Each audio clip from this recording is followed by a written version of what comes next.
കുന്നംകുളം ഉപജില്ലാ കലോത്സവത്തിൽ LP general വിഭാഗത്തിൽ അഗ്രിഗേറ്റ് 1ാം സ്ഥാനവും അറബിക് വിഭാഗത്തിൽ ഓവറോൾ 2ാം സ്ഥാനവും കരസ്ഥമാക്കി മറ്റം സെന്റ് മേരീസ് സ്കൂൾ ഇരട്ട കിരീട നേട്ടത്തിന് അർഹരായി. വിജയികളെ അനുമോദിക്കാനായി സ്കൂളിൽ യോഗം ചേർന്നു. പങ്കെടുത്ത 13 ഇനങ്ങളിലും മികച്ച വിജയമാണ് സെന്റ് മേരീസിലെ കുരുന്ന് പ്രതിഭകൾ നേടിയെടുത്തത്. അഭിമാന നേട്ടം കൈപ്പിടിയിലൊതുക്കിയ കലാപ്രതിഭകളായവരെ അനുമോദിക്കാനായി സംഘടിപ്പിച്ച യോഗത്തിൽ PTA പ്രസിഡന്റ് സിൻഡോ ചെറുവത്തൂർ അധ്യക്ഷനായി. വിദ്യാർത്ഥികളുടെ കഴിവുകളെ തേച്ചുമിനുക്കി അവരെ വിജയത്തിലേക്ക് എത്തിച്ച അധ്യാപകരെയും രക്ഷിതാക്കളെയും ചടങ്ങിൽ അനുമോദിച്ചു.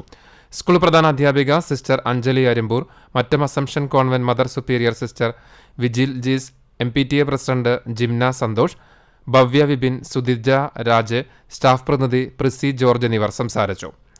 ദേശഭക്തിഗാനം, സംഘഗാനം, കഥാകഥനം, കടങ്കഥ, അഭിനയഗാനം, തമിഴ്, കന്നഡ, പദ്യം ചൊല്ലൽ തുടങ്ങിയ വിവിധങ്ങളായ പരിപാടികളിൽ മികച്ച വിജയമാണ് വിദ്യാർത്ഥികൾ സ്വന്തമാക്കിയത്. അറബി സാഹിത്യോത്സവത്തിൽ 9 ഇനങ്ങളിലും മികച്ച വിജയം നേടി ഓവറോൾ 2ാം സ്ഥാനവും കരസ്ഥമാക്കി. ആഹ്ലാദ പ്രകടനത്തിന് ശേഷം കുട്ടികൾക്ക് മധുരപലഹാര വിതരണമുണ്ടായി. ആഹ്ലാദ പ്രകടനത്തിന് സ്റ്റാഫ് പ്രതിനിധികളായ MJ Jaseentha, Saniya Claire, sister Treesa Jees, Teji Johny, Nismi James എന്നിവർ നേതൃത്വം നൽകി. CCTV news, Kecheri.